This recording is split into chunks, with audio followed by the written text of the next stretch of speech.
welcome to the podcast, RBG Live podcast, with me, Sweaty X, and Velati. This is the episode 3. Episode 3. Yeah. Today we're gonna talk more in depth about RBG Maps and strategies. What's the plan for sure? And then we have some questions for the stream as well, of course. And was something else we talked about with that as well? I think there was some questions here. RBG in life, man. Let's get into it. Let's get into it, bro. What do we want to start with? All right, what's the first thing on the agenda? What are the things you had in mind? We take the maps. All right, let's talk maps. Yeah. Which map is your preferred map? We can start with that one. To get some pump out there. I like maps with consistency, and I think team fights are the most fun thing to build and get better with, because it can be almost kind of scripted as long as people do their thing, right? So for that reason, I choose Gilneas. Good old Gilneas. I think Gilneas generally comes down to who wins the first team fight at Waterworks. And I think when you are in control of Waterworks, it's really, really hard to lose either base.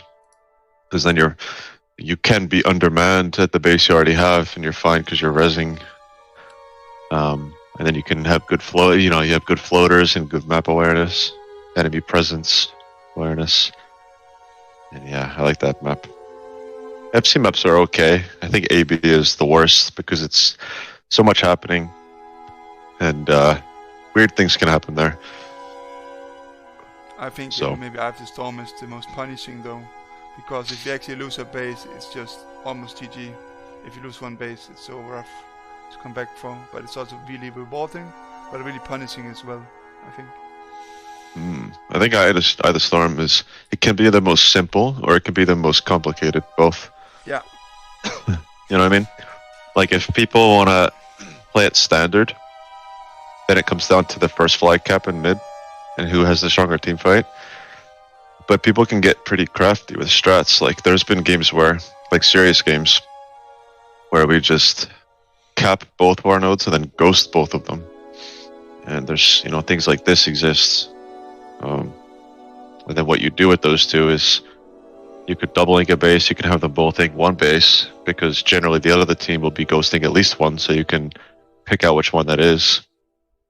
And for those that don't know, it's generally better to try to assault the base, because if they hit your base, right, you would know if they're hitting with more than 2, because then there would be less than 8 people mid. So the idea is, if you ghost both of your nodes, their ink will only get one base. But if you double ink or send one on each side, then you're gonna not only take the base of the person that ghosted, but you're not gonna have to sacrifice anyone in mid. The alternative to this is you sit your node, but if that person needs help, then you have to take it from mid, and that means 7v8 mid. It's not good. So that's why it's generally better to just ink rather than have someone peel back and defend. Yeah, that was a long rant. If you get a base, then you need to help at that base you got. If you get Mage Tower and you're playing Hordes, get Mage Tower, then you need to help at that base, and boom is back and stuff. But let's start with one map at a time, I think. Generally, if you get another base, right, you just immediately peel out of mid, and the flag just literally has no value to you anymore. Now you just want to hold your 3 nodes. Because it doesn't matter how many flags they cap. If you have 3 bases, there's no way they can win. They need a base.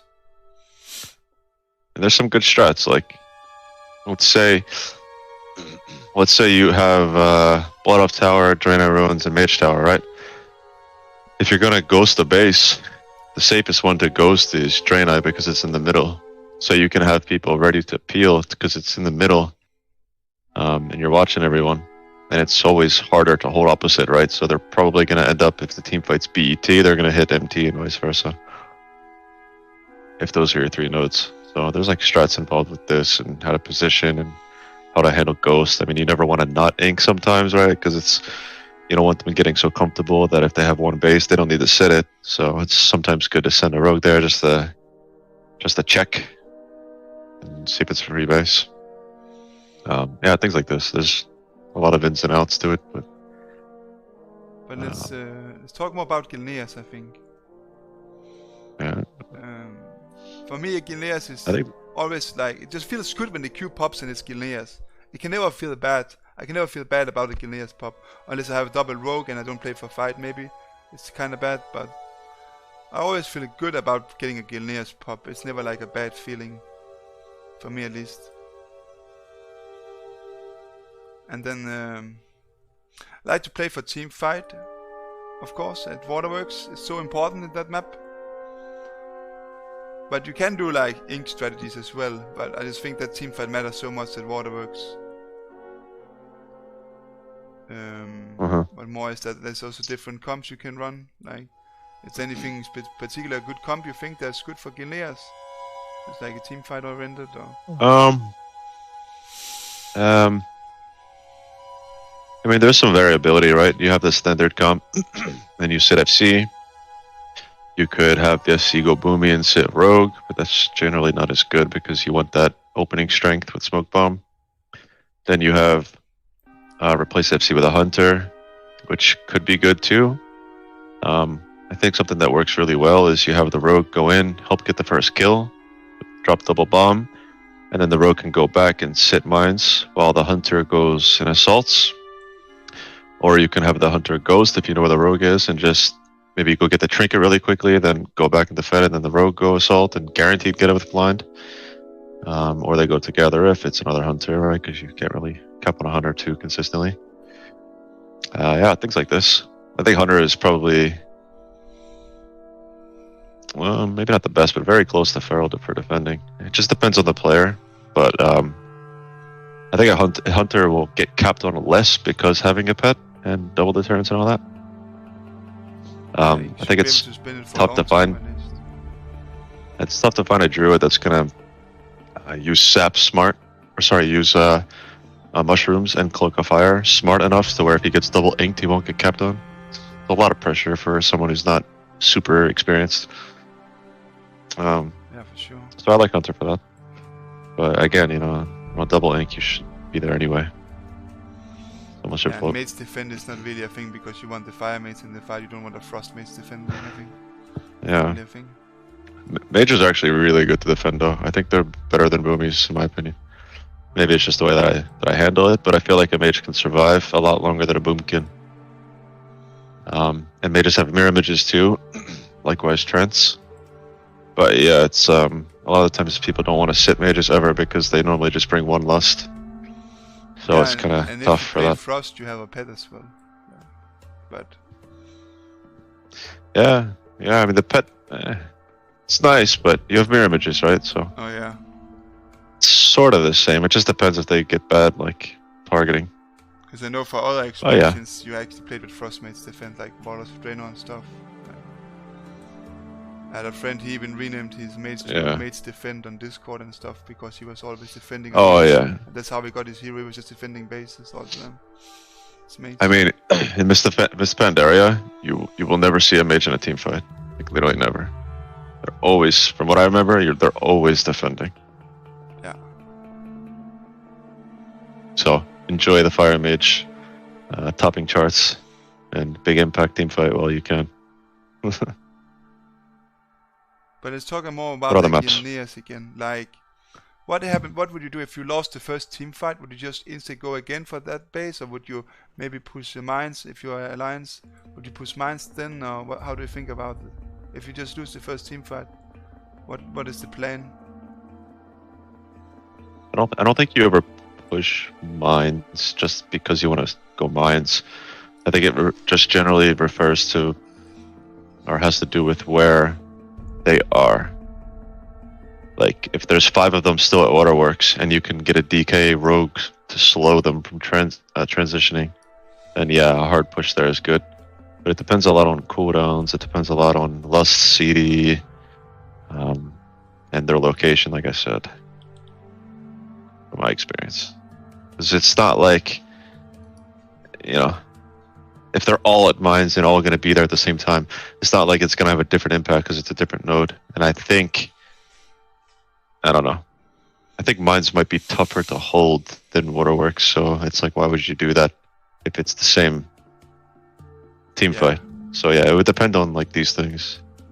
What I think I like to do is, if I lose a team fight waterworks and I'm alliance, I would like to go towards waterworks again, and then have the rogue sap in between, maybe a DK to slow as well, and then push mines like that, and then the rogue and one boom king in waterworks. I think that's a general good strategy as well to do.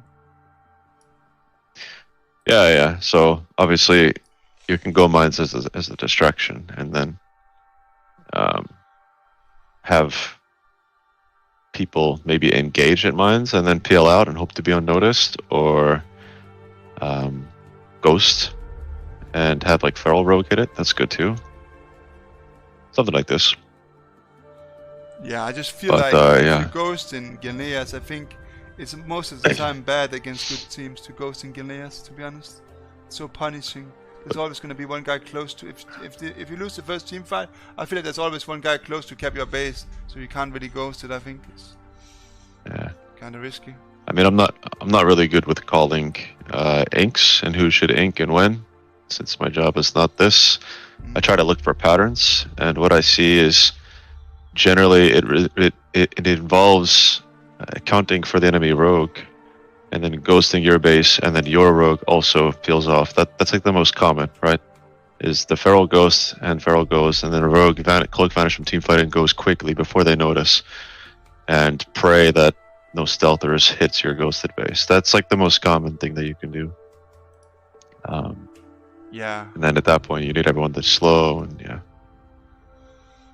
I just think in general AB is better to ghost in, and I have to storm as well. I don't feel the Gilneas ghost that well. I don't know why.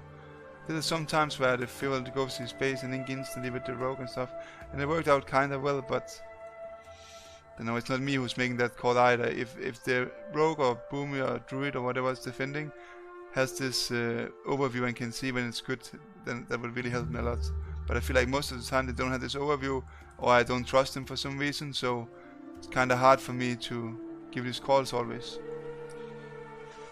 And you have to, like, one really important thing as DK, right? I see a lot of people, they get so caught up in, like, let's say that we're ghosting feral and rogue, and we know that there's one there, right?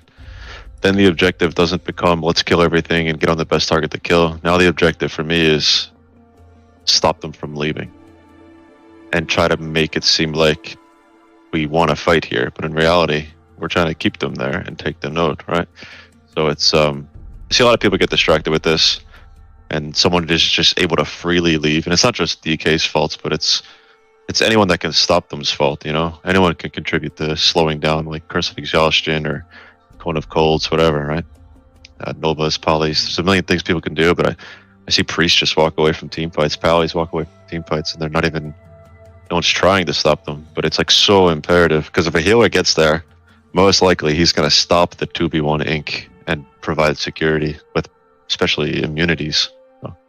That's also one thing I remember when we queued a lot with Amoeba. I don't think you were there though at this time, but it was one Gilneas where we were horde side, and we lost the fight at Waterworks, and then we inked Lighthouse, and me and the DK, we went in between the bases with one healer and one DK and just slowed them from going to the base insane, and then we actually slowed them so much that they killed them, the few guys at Lighthouse, and we kept the base like that. Because you slowed them with a healer and a DK in between. That was really good as well. Yep. Stuff like this. Yeah. There's little cheeky things that DKs can do now that they cannot do in later times, right? But that's one of them, is slow a whole team. And it's good on things like this, or reses on other maps. Yeah. So more to talk about this map. Do we go next one? No, go FC maps. Yeah, let's talk about the FC maps. Warsong and Twin Peaks. Actually, we have one question. Yeah, tell me your favorite strat. I think we have one question here first. If you have to team fight after losing Waterworks, Mines is better due to graveyard position if you alliance. If you Horde, you could either go Waterworks, but Waterworks general favored.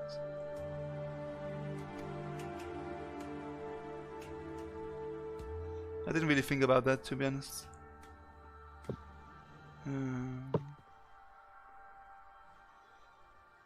Yeah. The graveyard, because the graveyard position is a little bit farther away. Yeah. Yeah, but the problem is when you die there, I feel like it's a further walk. But yeah. Yeah. All right, tell me your favorite FC map. I like Twin Peaks more than Wars and Gulls. It just feels like, I don't know, it just feels better in some way. Better version of the flag map, but I like Warsong as well, don't get me wrong. Don't know, I just feel like the Twin Peaks game, it pops way more. I feel it's rare to get a Warsong pop sometimes, I don't know. It's just always Twin Peaks if you get a flag map. But I like Twin Peaks and I like Warsong as well. I like flag PGs, but I think they're What are more the differences? The difference is when alliances, they start like uphill kinda, and then hordes, they are in the downhill in the base. So you can more use, if you're alliance, you can use the water and swim in that and get away. And if you are on horde and get the flag, you can actually maybe jump down. You can't really. Boomies don't have flap really, do they? No, I don't think you have that here. It's on retail. No. But you can do some cheeky stuff. It's a bit different. It's not completely the same like in Warzone. That's what I mean with it. Right. But yeah. I think. What do you think?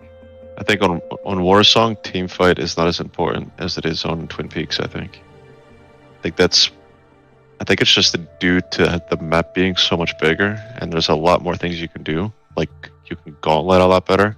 You cannot gauntlet as well on Twin Peaks. It's still possible, but it's a lot smaller and a lot less room. So I think if you have a weaker team fight and you have to pick an FC map, then Warsong's better. Yeah, that can also be true. There's also a difference with GY farming too, right? I mean,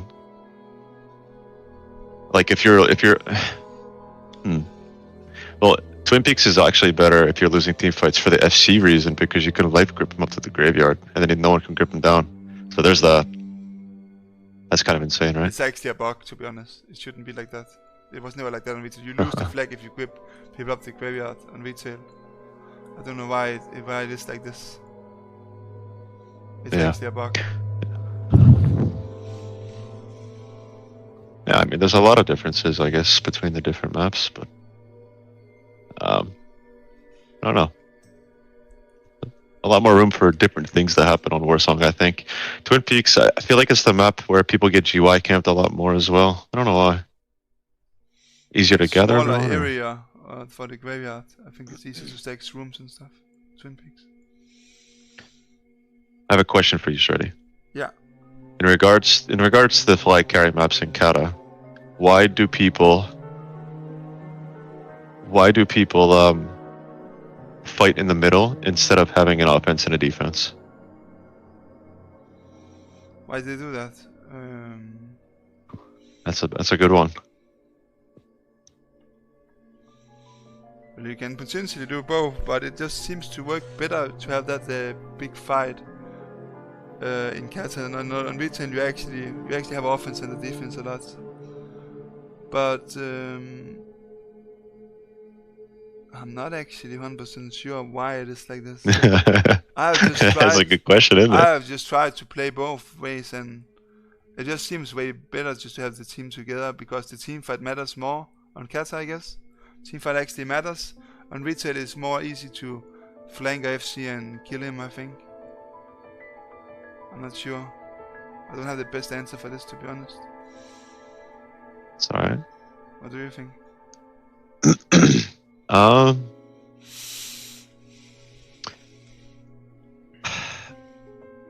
I think it is because, well, Kata is more bursty, right? So splitting isn't as viable. Um, hard for me to focus with this. I think due to the bursty nature, there's that, right? So it's harder for people to go back and maybe split up like that and deal with it. I don't know. I'm kind of tongue-tied. I don't fully understand that as well, to be honest. It's kind of an esoteric format. It's just something everyone's got so accustomed to. I mean, have you ever tried to split off, right? Like, if you do split up, like you see teams sometimes will go back as 10, wipe, and then they push. That's like kind of the counterplay to that. But I played with a Russian team in the start of the season on Horde actually, and they always went defense with 3 healers and 2 DPS, and the tank they just went back in base, and then they just sent 1 offense without healers just to win every time. And it actually worked kind of okay. Like, so I would argue that like it could also be a strat that you hold lust in the beginning, you get wiped, FC gets the flag, and then you rush and help the FC, right? And maybe you have stealthies push too. It's just, it gets tough because if you get GY camp there, then you're in GY, and that kind of sucks. But if you are able to hold lust for a moment that truly matters, then you can have lust when they don't.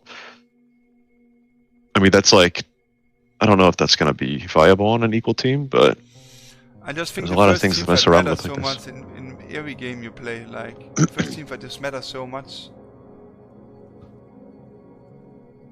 Maybe it matters still with flag maps, of course, because you can vibe and then get recovered. If you get a good rest time and stuff, it's fine, but I don't know. I just feel like you easily get split and get fucked anyway, and then you fall behind. See, the thing is, if you get wiped in the first team fight and neither team has the flag yet, they're just picking it up and you're rezzing. What did it accomplish there to pop lust? You know, that's like my overview of that. Like, it just seems like lust gets wasted, and it's so traditional to do it in this way. So what if you like get wiped, hold lust, and you're able to get out of graveyard? Now you have the power of lust when they have the flag, and they don't. The only counter argument is that by wiping us, it allows them to push graveyard and continue to camp, which it's hard to get out of GY sometimes, or it allows their team to fall back and kill the FC and get ahead on this, and then their healers can stay with their FC. But I mean, if you have lust and it's just healers and FC, then you technically should be able to wipe them, right? 94 the problem or for whatever. me is just if you wipe in the first team fight, and then you get a bad rest timer, then it's going to be hard for you to reach your FC in time, and then have a high chance of just killing your FC and getting a cap. I think most of the time. Yeah. Yeah. Roland said if you wipe the team, then you get to instantly connect, right? That's like that's the idea, and I think that's what I was trying to say earlier. Is just Kata is more bursty, it's more fast moving. But I don't know. Like, you can play this differently, right? Like, why isn't there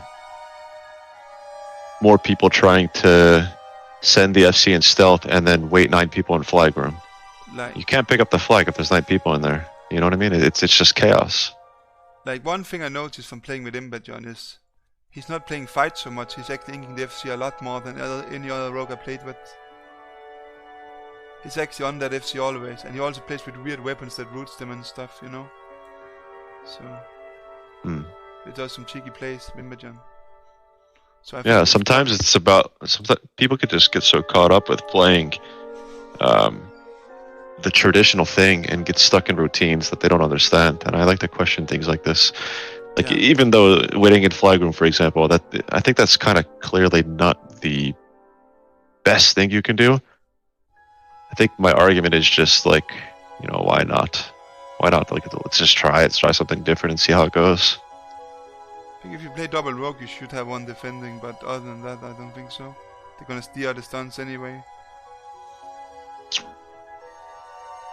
I don't know. When we played with Sirad and Imbajon, we played double rogue a lot.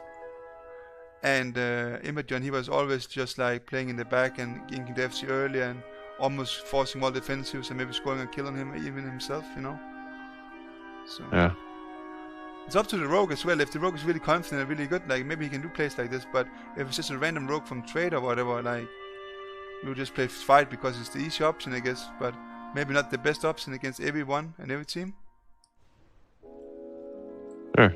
It's good to talk about stuff like this. 'Cause it doesn't Yeah, need it's to just be- something different. Yeah. Doesn't have to be the same shit every time. Yeah, exactly. Like there is some Yeah, weapons so that that's root people on the ground, like a big root or something. I think they're from Lower Blackrock Spire. And then there's also one that dispels, a weapon that can dispel as well. One from Sulgurub, I think. Stuff like this. Cheeky that leads me items. to another topic. Yeah, That's another topic. I feel like on FC maps, people just simply do not dispel FCs enough, and it irritates me. You see an FC 15 minutes into the game to score 0-0, and he still has buffs from the beginning of the game. I mean, we're talking the stamina buff, and I've seen FCs live at 1% and get healed, right? So it does matter. I've seen Druid buff, which literally gives them resistances and armor. I mean, all of these buffs, and they don't think to dispel it. I mean, mages perfectly can dispel, right? They have infinite mana with mage armor, kinda, right? So, mana gems, Evo. Yeah. What do you think about that, Shreddy? Well, it matters for sure. Like dispels are important, offensive dispels as well. Not just any dispels, but on the FC that you're trying to kill for 15 minutes. Like a dispel is like 3 damage, you know, it's less you need to hit him to kill, you know, if you get the stamina buff off and stuff. So of course it's a good global, it's a value one. Indeed. But what about strategies on flag maps? We talked a little bit about it, but what do you think what would differentiate a team from being good to very good in a flag beating? What would a very good team do different? The excellent one. What would they actually do different than a decent team? What is the play? I think the play is win team fight, have eyes on the rogue position, know that if you have to send healers to the FC to escort or assist in any way, enemy rogues should have their FC on their radar always, should have important roles like DK and healers on their radar always, and enemy rogue. I think one of the most crucial things that has happened to me is I'm on my way to run into a team fight from like rezzing after a death, and then I get sapped midway, coming back to the team fight when it's like a little further away or something, you know. And you can't really avoid it, you know, because let's say it's Warsong and the fight's at like enemy graveyard and you res, it gets sapped like completely in the middle. It's kind of unavoidable, right? I mean, you can't Lichborn all the way there. So things like this, a rogue can really make a tremendous difference. I also tried before. Yeah, sapping FC for setups, you know, sapping healers before the team fights. That's what I especially tried on my priest. If I die and want to get back to the graveyard, if I like die, get split rest or something, the rogue sometimes goes and just saps me actually on the graveyard and interrupting me from getting to the fight. And the enemy team can maybe get a cap from doing this actually with the rogue, slowing the healer completely down to the fight. Yeah. It's a good strategy. What else? That's a good one. That's another good strat. There's also a little hut on the alliance side you can stand on top of if you are alliance. Nice. There's a little cheese, you know. So is that it for strats? What? Is that it for strats? I was just thinking about something. Go in, win the team fight. Yeah, win the team fight. Yeah. Go in, win team fight. If you have a better team fight, then you can stick a stand and push them into their graveyard and control the team while the team kills FC, or if the FC is with them, then force them and wipe them. So, so something that I run into a lot. I think Rolance mentioned this, right? I run into this a lot. That an FC will, let's say it's Warsong and your alliance. So the Horde FC will get the flag and then run around to the top of the graveyard, right? So he's up there, but you're wiping the team. But he's up there just out of death grip range. What do you do? Well, you can either wait down and But he won't jump. Like, you have to send some people around, maybe rogues and boomies around to ink, and then force him down. And then the team keeps wiping them on graveyards. That's what I would do. Send some stealth. So just rogue and boomies? Maybe one healer and one mage as well. I don't know. At least leave 2 healers and the DK down. Just keep them at the graveyard. But what if they what if you're not winning the team fight like pure domination, right? What if they're somewhat close? Then what? Because you can't take a healer out of the team fight if it's somewhat close. You just can't. Then just rogue and boomies, force him down. So 3 DPS, but won't your healers, because of the lack of pressure, won't they get overrun as well? Gets tricky, right? Yeah, maybe they will. Yeah. Maybe just rogue 1 boomy then. Yeah, I'm just not sure if it's enough to actually force him down. Maybe it is. Yeah. Well, sometimes just rogue is. It just depends on the FC that go down. I think yeah. at least 2 guys to make it's sure a tough he one. force him down. Like, yeah, probably. But he thinks maybe it's only the rogue, but he thinks maybe there's a boomkin as well, and then he jumps down anyway. You know, it's kind of situational, like it's. But still. Yeah. It's just. I'm just trying to point out a good. One rogue and one boomkin, I think, is the play normally most of the time. Yeah, you could do a rogue and a boomy, or you can do a mage. Since a mage, you know. Yeah. It's probably a little less consistent damage. Well, a lot less consistent damage than a boomkin. It's more like a bursty spread. So they can maybe pump some good pyro crits into him. I think boomy, like the modern day boomkin is not that great to go around, right? Because he's just gonna go up there and spam moonfire for 4Ks, right? So it's not. I feel like there's a better option. I think besides the fact that he has stealth. But it's saying there's a small window you can send mage rogue around. DK boom boom, you have to stay on the graveyard. Okay. Yeah, it's better to send mage than he's saying. Yeah, I don't like. I wouldn't. The only time I think you send boomkin is like if they're doing this and they're rezzed and your team fighting already, and and you have to use stealth to get past them. Then you can use boomkin. But generally, like boomy's not a very super bursty class, not capable of the same as mage rogue. So my thoughts on that. But I mean, I would love to go as a DK. Like if you ran double DK and one was able to stay and provide the utility that DKs bring, like slows. I think it's great to send a DK around because DK is up there doing magic damage, you know. So and there's a lot of bursts with it. They front load a lot with empowered and root weapon. But yeah, it's kind of tough, right? Because it's only 1 DK. Probably mage rogue is the best. It's an interesting question because like a lot of people run into this, and most people either don't do anything and they just keep fighting even though the guy's up there full health, and they just keep wiping the same team over, and then like, you know, if they're a rogue or something, then the whole team goes around eventually, and then they and then they res and he jumps down, and then you get wiped because you're in bad position, or you keep wiping the team and then your team ends up running out of mana because they're not getting leaves because the rogue is fanatizing the healers when they run in. Something like this can happen, and I mean, I've seen it all, you know. So it's good to think about these things because they do happen, and it's a very particular thing that happens quite often. All right, next one. Let's go. Yeah, let's see here. Is it time for a pump push already? I think you're getting a little sleepy. No, it's not time. I had one already. That's okay. Just checking something here. I'm ready for the next map. What are we doing? AB or what? It's time. Alright, talk to me about AB strats. My question to you is, why do you go LM instead of BS? And why would I go BS instead of LM, you mean? Yeah. Like why not go LM instead of BS? That's what I was really thinking. And then why are there so many assaults in Kata compared to other expansions? Go.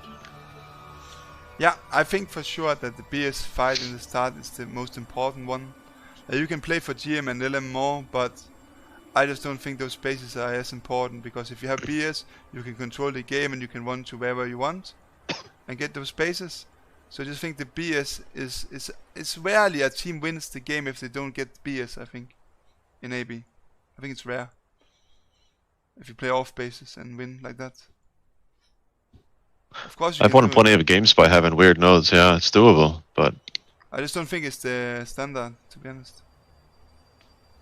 You know why? I'm But curious you if you have a different rotate. idea. Okay, so you're speaking about like die and res there? I'm speaking about that if you push like stables or something and you die or they wipe your BS and you rest there, you can easily rotate to other nodes in one in GM, one in GLM or something. Yeah. Easy way to get to every base. Yeah. Your team needs to run around the long way and it's frustrating. I know a theory is also that because of Kata's more bursty nature, it's easier to hold BS because it's centralized. So no matter where you're at on the map, you can rotate to BS while running the shortest distance pretty much. So that's very sought after for that. Like I said, because it's bursty. So Yeah. you're able to sit something like a Warlock who can potentially die quickly, but as long as you have a floater like ready, will generally get there in time, unless it's like a big ink. You know what they say the golden trio is in AB? It's probably LM and BS and stables, yeah. Farm. Or farm, it depends what side you're on. No, farm's better than stables because farm doesn't have water going to there. So you can rotate really fast. They're the 3 closest nodes on the map. So if you have those 3, it's the golden trio. You can slow fall from LM. I don't know if it's a thing here in Cat actually, but there used to be some chickens or rats you can get in combat with, and combat abuse so rogues can't zap you. Don't know if it's a thing in Kata. I remember in VOD it was a thing. You could combat bug on farm. Yeah. Not sure how it works. I think that's something they probably removed like always though for all expansions, just because it's not. It kind of is a I remember you could countermeasure. combat bug or something on farm and just stay in combat with some rats. But yeah, there was maybe something in the chat here. I think Road leaving as soon as human and postman leaving the team fight is the move. That was for the other map, yeah. Or let's see how it's true. takes the debuff, then he might not be forced down right away by Rogue Boomkin. Yeah, okay. Yeah, it was just. Yeah, it's true. It's true. But let's go back to the AB more again. There's a lot of different strategies, but there's a lot of strategies that work better on retail as well for AB, I feel like. But there's a lot of good ones you can I asked you another question, by the way. Yeah. It was, why are there so many more assaults in Kata compared to MOP? Because in MOP, like how it really was back then is, like, once people assault the node, like from my experience, when people assault the node, that node doesn't get changed for the rest of the game. Because it was just so much harder to assault. So I don't know if players are different now, or... I mean, I'm pretty certain that it's just because... Are different, but the thing is, if they're double linking with Rogue Boom or double Rogue or something, it's really hard to defend it if you don't have floater. Usually it goes to base. Right, but that's the thing back then, right? That's the thing. Back then, like, I mean, playing as Shadow Priest, if they had more than one in stealth, I was on the road, I wasn't in a team fight, right? Like, I don't know, were people just not as good at floating nowadays, or is it different? I think it's just different. But I'll hear your answer first, and then I'll share. Yeah, why they play different now than then? Yeah. No. Okay, well, I'll finish what I'm saying. Yeah. I think Kata is just a more bursty expansion, and I think because of that, it makes it more volatile for the person that's defending, with health-wise. Like if you have, let's just say you have double rogue push in on a warlock at BS, right? He's got about 10 seconds to live, maybe before he's done. Maybe less even. Right. But like you think about, now let's go to MOP, right? MOP, you have, I don't know if you remember, there's an ability Warlocks had called Dark Bargain, where they would absorb all damage taken. It was pretty much like a bubble. So they have this, then they have Hellstones, then they have a Gateway, then they have Port, then they have a lot of stuff, right? And I don't know if classes were as bursty in MOP, like maybe people were more survivable. My problem I don't know, but I know that people could live longer. My thing with MOB is I didn't play MOB enough to actually talk a lot about MOB, to be honest. I only played the last... Yeah, but other expansions, right? But like, VOD and you could talk about WOD then. Yeah. Like in WOD, was there base assaults? Like more than the initial ones? Was that Rogues had this bursting speed, so they could run really fast in stealth. Like you had really Yes. a high ink potential on VOD actually, because you could move quickly on ink. Right, but like Rogues were the a good guards. team isn't going to be surprised, right? A good team won't be surprised that, oh, that person's not in the team fight, they're assaulting. I didn't know. Like they wouldn't. They're going to know that something's going to get inked, so they should have someone floating. And for that person to get there on a mount should be a less time than it takes for the person to die. But in Kata, it's not. That was my Yeah. question. Why? And my answer would be, I guess, because it's more bursty, right? I think that's a good answer actually. Like I saw when we came to retail, actually the first BG I did, there was a guardian druid, he didn't die forever, there were 5 people hitting on him, and he just didn't drop. And that's actually, I actually logged off that day, I said I would never play retail again, after I saw that. Then I logged back and played a bit, but it's still kind of the same. It just feels awkward in the fights in retail when you're playing RBG. Like teamfight just lasts forever and nothing dies, it's not bursty at all, I don't know. Super weird. That's why I love Kata, it's bursty and you need to press your buttons as you lose.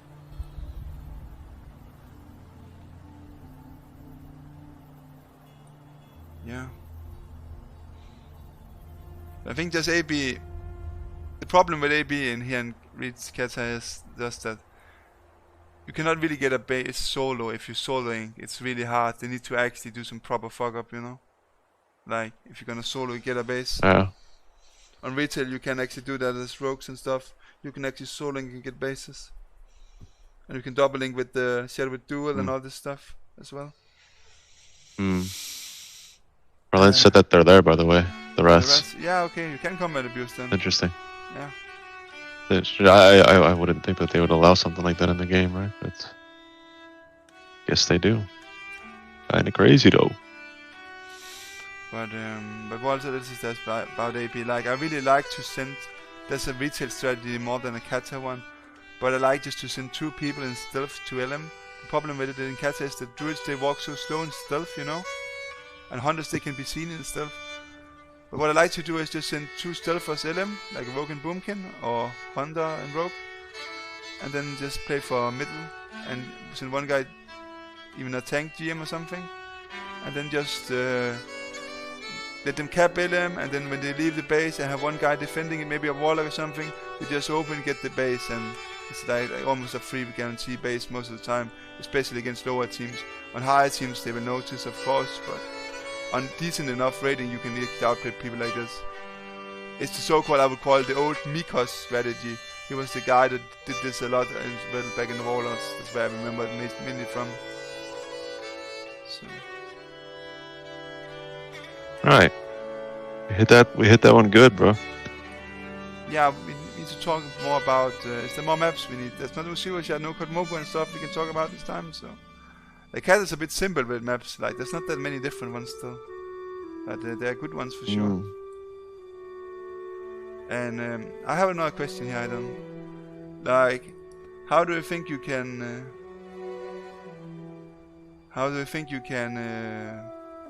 optimize like how you play the different maps? Like it's not like you want to sit and do strategies before, like you're gonna talk with your team, we do this map like that, we do that map like that, but it's kind of like going with what game you pick unless you have a consistent team. But how do you think you can optimize your team to play better together in the different maps? Do you just need to play more together, or can you actually say some guidelines to help your team if you're leading a group or something? Yeah, it comes down to team strategy and team synergy. Yeah. I mean, there's certain roles, right? Like, an FC isn't just carrying the flag. It's being the best node defender on your team. That's the FC's job. Because they need to be, like, it's their job to watch the most, more than anyone, where that rogue is at all times, and make sure they don't get double inked without knowing it. If they get double inked without knowing that it's coming, then they fucked up their job. So, and maybe that's not strategy, but that's, yeah. That's what you do to get better, I guess. Synergize and then map strat. One thing I think for sure, like if I play with an experienced team where I know people, or I play with a random LFG tool, it's so much hectic for me to play with a random group because I need to tell everyone what to do all the fucking time, and it's just so boring. And I don't mind doing it, but it's really tiresome. Like, you know, have to explain everyone where to go and sit and micromanage everyone all the time, you know. It's just so frustrating at some point, but it's kind of necessary in these lower kind of groups, where higher rating people actually think for themselves as well. But yeah, it's just I'm probably the king of pucks in that sense, because I will actually sit and micromanage everyone all the time, because it's kind of necessary in those games where other people maybe let people play, but then they fuck it up and don't know what to do. And yeah, don't know what's your take on this. About what? Like playing with other people and like mess about ups? playing with randoms or playing with a main team, you know. Like I think like with a puck you need to like micromanage people around more on the map and tell them where to go, of course, and stuff. Yeah. Yeah. Because you can't really trust the pucks in the same sense as the actual team. So I think it kind of makes a big difference. Yeah. Yeah, I guess sometimes I try to do the harder roles if I'm playing lower MMR. Like, but yeah, it's tough when people don't know what to do, and then they go in there and die 1v8, and then when it comes time for the team fight, they're dead. People maybe ghost without saying something, or they get inked and they don't call it. I mean, yeah, obviously those are common issues. It's difficult to manage. Also, one thing I know from me playing healer in those kind of games is I'll always be the float healer. If I'm playing with pucks, I'm always the float healer. But when I play with other people, I'm maybe not the float healer. Because when I play with Feed Critic, he's always faster than me to leaving the fight most of the time. And stuff like this. But if I play with randoms, I will always be the one floating every time.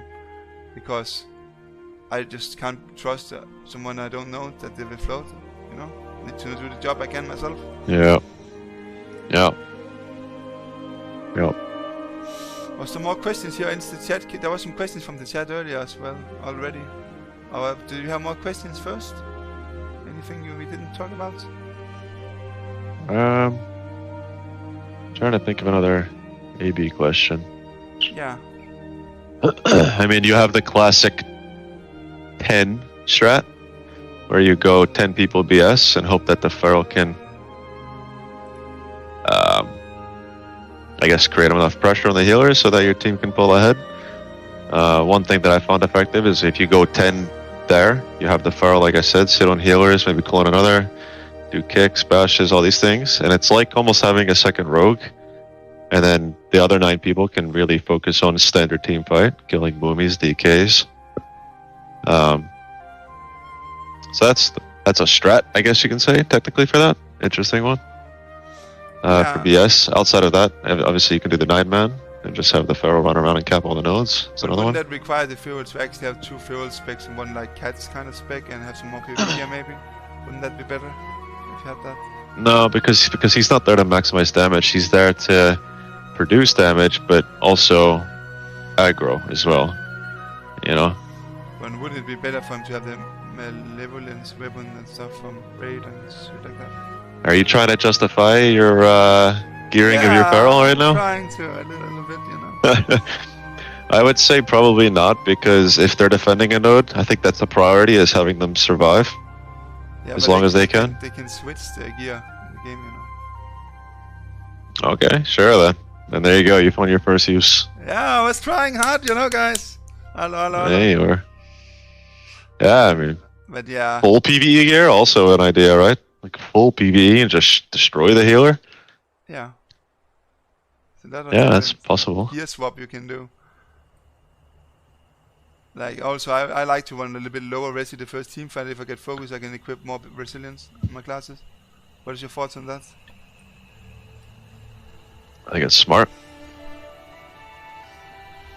Not everyone has PvE gear though, so but if do what you have can. utilize it.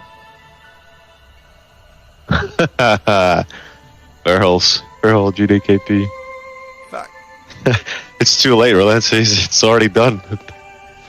Some people don't know he has a druid. Not only does he has a druid, but he's fully geared druid. Full 372. Too late. It's already done, guys. Donezo. But I have more strategies for AB. There's one strategy me and Tihi and Nesplus we were doing. We would call it the Russian strategy on AB. It would be to send most of the team like one druid caps, let's say we are horde, we caps farm, and then it's a 9-man middle. Actually, it's only 8-man middle actually. One booming caps farm, goes blacksmith, then you have one feral GM, and you send your rogue LM into stables afterwards to get those 2 bases. You may lose the team fight, but you play more like off bases with this to get a head start. What is your thoughts on this strategy? What do you think about it? Can you repeat it? Sorry. Like if you are horde, you send your one boomkit tax farm, go blacksmith, you send your feral GM, you send your rogue LM, and when he gets LM he instantly goes there and goes stables right away to get that base as well. What's your thoughts on this Russian strategy, as I call it? I think it can work. I wanna see it up. It's not something you have thought that much Sounds about. I don't interesting. think we played it that much, but it really worked well Yeah. a lot of times for us. When we were playing Horde and stuff, it actually worked well to do this strategy against many teams. Especially, I would say, in the middle range rating, it worked really well. But against the higher teams, I think the teamfight matters even more, though. But on decent rating, I think this would work very well. If anyone in the chat can maybe answer this as well, would be nice. But yeah, that's just a different strategy I thought about. Yeah, it could work for sure. I think different strategies are cool. Like, also, what is your thoughts on ghosting bases in AB versus not ghosting bases? Like, some people say, oh, you should never ghost and stuff like this. Like, what is your thoughts on this? Can you say again? Like, what is your thoughts on ghosting a base in AB versus not ghosting, like farm in the start and stuff? Like, some people always say, oh, you should never ghost, it's bad, and people always have these opinions about stuff, but what do you think? I think it's good as long as you know where the stealthies are so you don't get capped on and you're watching. Obviously if you lose a base because you're ghosting, that's a pretty bad thing. So you should always account for the stealths and the enemy team presence. But yeah, I think it's pretty much in the meta, you know. I feel like back then people didn't ghost as much. No, I don't think so either. But yeah. But I think in AB in particular, like ghosting that farm and going into team fight with one more DPS maybe, or maybe the same amount, or not be less, that's just crucial. You need to do this. You have to ghost the first base in AB, I think. I think you just have to do it. Even though you know they're going for your base, the enemy team, you still have to risk it, ghost it, and then win the team fight and grab the other bases afterwards. I think that's the play, no matter what. You need to do that. Yep, agree. So it does, for me, it doesn't matter if you see they ink your base, they go LM, they don't send anyone LM. You just play for that mid no matter what. You don't even want to go grab LM, even though if they don't go for it, unless you do that Russian strategy, of course. But you just want to get that fight and win it, and then grab the other bases afterwards. Agree. I think AB has a lot of potential, actually. And you think you see on lower rating, if you're playing against a lower team than yourself or something like that, I just think it's just the highest XP team most of the time wins AB, I think. I think it's rare unless you can get lucky and get some weird cap or something, but I just think AB is... I hate facing good teams in AB, let me put it like that. If it's a better team and it's AB, I get a little bit, I don't know, sad or something. I know it's gonna be a tough one no matter what. But when it's a flag map, I can more like, it's a good team but we stand a chance. I can more like say that we actually stand a chance in a flag map than in a AB, if it's a good strong team. Agree. I think we hit it. Have we been going an hour already? I have no idea. I think 1 hour almost, yeah. Let's just go through the questions that was asked in the Twitch earlier, and then we try round it up if there's no more questions. Sure, there was one question here from So. Do it! How can we get more people at cat RPGs? In my opinion, it's fun to play, but community is very small. I think like... Or do you want to start? No, you start it. Yeah. I'll add on. I think we should do more community things together to actually encourage people to play, like tournaments and maybe even playing with viewers. Streamers should play more with viewers and stuff like that, and actually encourage people to play the bracket. Have this. I also on Horde I had this like, it was kind of bad name. It was called RBG School and stuff like that. It maybe shouldn't be like that another time, but actually encourage people that maybe haven't played the bracket more to actually come and play with you and stuff. As a streamer, like play with viewers and stuff. I think that could help a lot. But it's just no one really wants to be in the losing team in RBG. That's the problem. So everyone, all the good players want to join the winning group and they want to farm the lower rated teams. I think that's the general thing about RBG. You want to be in the winning team, you want to farm the other teams. I think a lot of people are like that. There's of course people that's not like this, but I think maybe that scares people away. They queue up, they wait, they sit a 5-minute queue and they meet like a 2-1 team. They maybe 1800 and they get stumped, and then people are, fuck this shit, I'm not queuing this again. I think it scares people away that people are actually farming the ladder a lot like that. What do you think? Yeah, and I try to encourage people to come try too, because they can be PvE players that are really good at PvE, and they could be missing out. There's a few people in my guild that I encouraged to try RBG, and some of them did, but I think not enough. Because it's really similar. It's like a cross, like we said last time. It's a cross between PvE and PvP, right? It's not just mechanical skill like in PvP, but it's also maximizing your DPS output. So that's why a lot of people use PvE gear, because you want to maximize your pressure. Because the way that they are now is dot rot. Knowing the objectives, it's not just a deathmatch like arena. Right. So yeah, it's a lot different, and I think PvE players would enjoy it if they do enjoy any sort of PvP more than any sort of PvP because of the nature of it. So yeah. But also I think the thing is again that people don't really want to make groups, They don't want to sit and make a group and form. So if they had some PvPer that actually want to sit and form a group for them, I think they would be more encouraged to come and play as well. For example, like you made a group and said, we're doing this with this PvE guild and we are doing these RBGs together, and it's a good way to get people together, even if they don't like PvP that much, but to do something like a guild event or something, it's still good. Yeah, it requires a lot of time for the actually PvPer to put this time off actually pushing and playing with these people instead.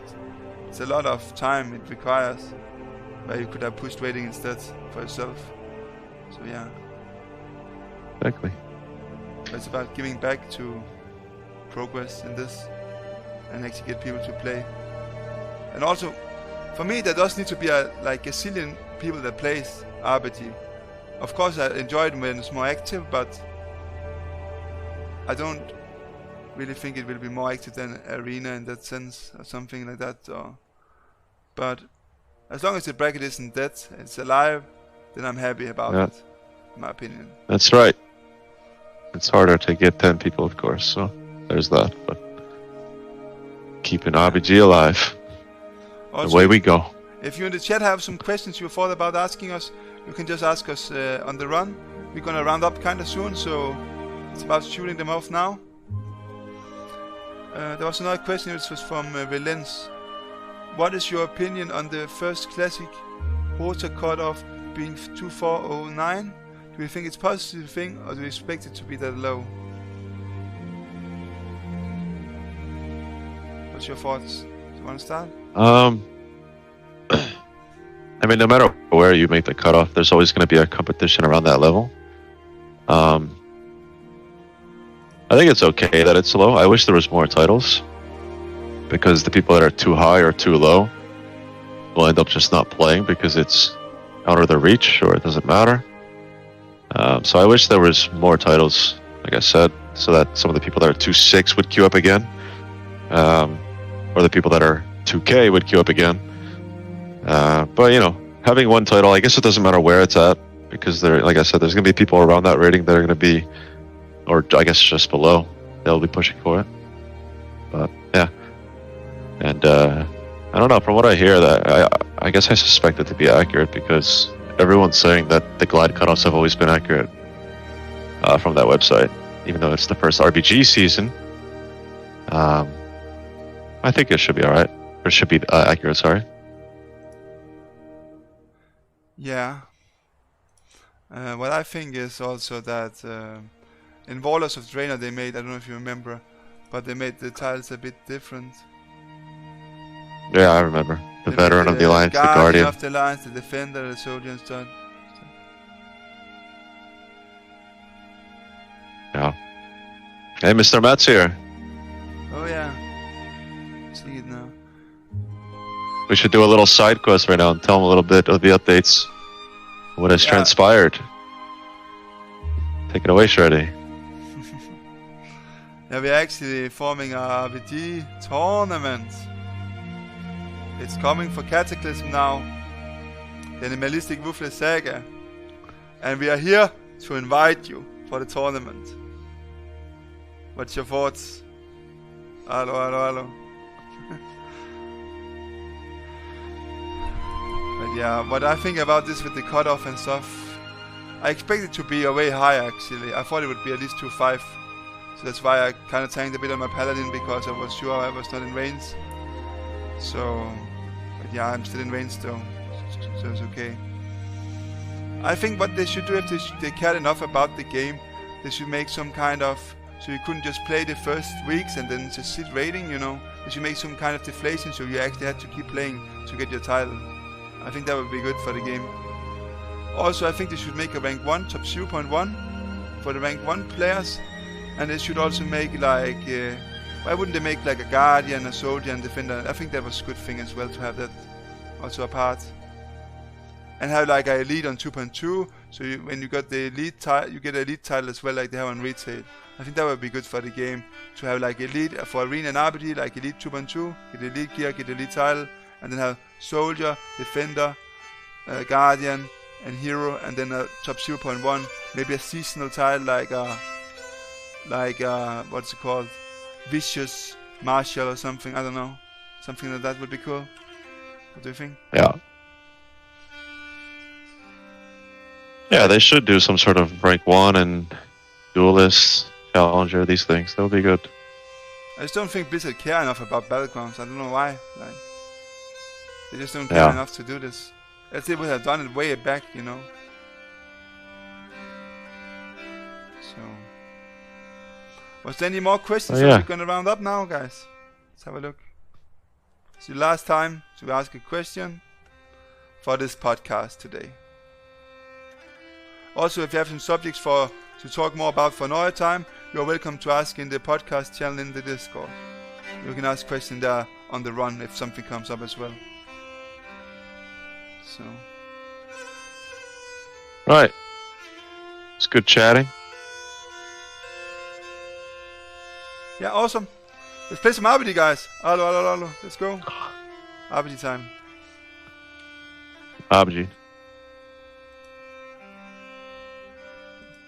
This one.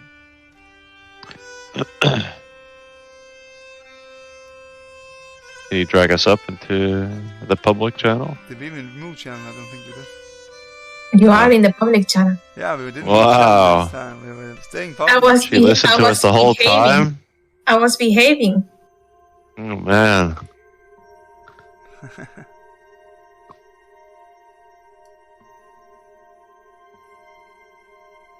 I was brushing my cat. Jealous.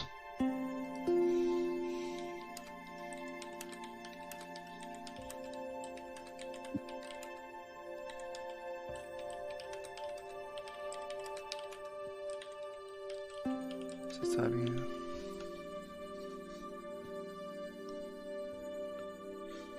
here. That person is very strange in your Twitch chat. He's trolling a bit. He's one of the arena guys. Yeah. Yeah. Mr. Matt's gotta come make a team. I need to make a team.